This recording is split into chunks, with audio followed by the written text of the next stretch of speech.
बहुत समय पहले हिमालय की गोद में एक ऋषि ने प्रश्न किया, यह ब्रह्मांड किसके अधीन है?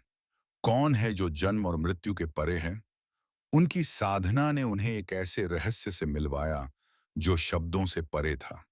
वह शक्ति थी शिव। आज हम जानेंगे शिव कौन है। केवल देवता नहीं, बल्कि संपूर्ण ब्रह्मांड का रहस्य हैं। वे आरंभ भी हैं और अंत भी। वे विनाशक भी हैं और सृष्टिकर्ता भी। शिव का अर्थ है जो है और जो नहीं है, यानी जो दिखाई देता है और जो अदृश्य है। सब कुछ शिव ही है। वो शून्य है और वही अनंत भी। और यही रहस्य महादेव के हर प्रतीक में छिपा है। चांद, सर्प, तीसरी आंख, त्रिशूल, गंगा और डमरू, ये सब हमें ब्रह्मांड और जीवन का सच सिखाते हैं। आज हम इन प्रतीकों के रहस्यों को खोलेंगे और जानेंगे इनका असली मतलब क्या है। चंद्रमा महादेव के मस्तक पर सुशोभित अर्धचंद्र समय का प्रतीक है। कहा जाता है समुद्र मंथन के समय चंद्रमा निकला और अमरत्व का प्रतीक बना। लेकिन शिव ने उसे धारण करके दिखाया कि वे काल से भी परे हैं। चंद्रमा का घटना बढ़ना हमें बताता है कि जीवन में परिवर्तन शाश्वत है। लेकिन शिव उस परिवर्तन के ऊपर हैं। वे कालातीत हैं, यानी जहां हम समय में बंधे हैं वहां शिव सदा के लिए शाश्वत हैं। सर्प शिव के गले में लिपटा है वासुकी नाग। पौराणिक कथा कहती है कि समुद्र मंथन के समय वासुकी ही रस्सी बना। उसका जहर इतना घातक था कि तीनों लोग कांप उठे। लेकिन वही वासुकी शिव के गले में शांत और सुरक्षित हो गया। ये प्रतीक है कुंडलिनी ऊर्जा का, जो शक्ति हर प्राणी में सुप्त है।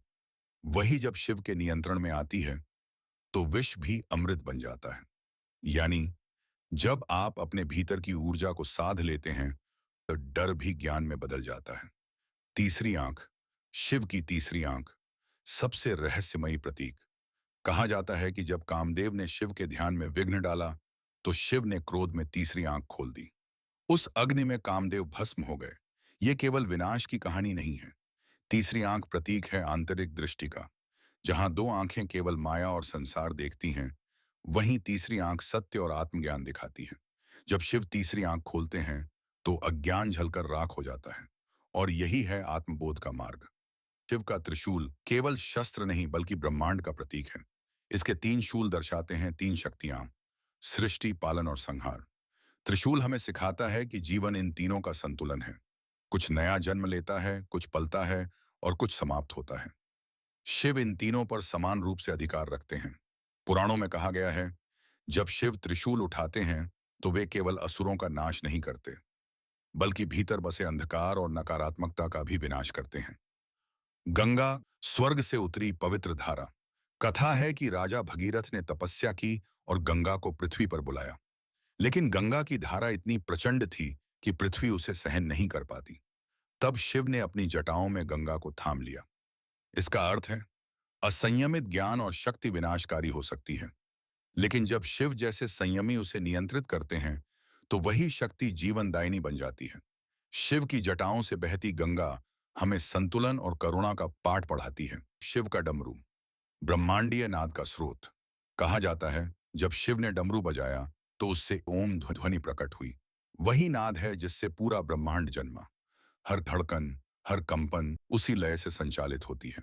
शिव का तांडव और डमरू की ताल, यही है सृष्टि और प्रलय का अनंत चक्र। शिव के शरीर पर सजे ये प्रतीक केवल अलंकरण नहीं, वे हैं गहरे रहस्यों की कुंजियां। समय, ऊर्जा, ज्ञान, सृष्टि और संहार, सबका रहस्य इनमें छिपा है। और शायद सबसे बड़ा सच ये है, जब हम शिव के इन प्रतीकों को समझते हैं, हम अपने ही भीतर बसे ब्रह्मांड को समझने लगते हैं। क्योंकि शिव बाहर नहीं, वे हमारे भीतर ही हैं।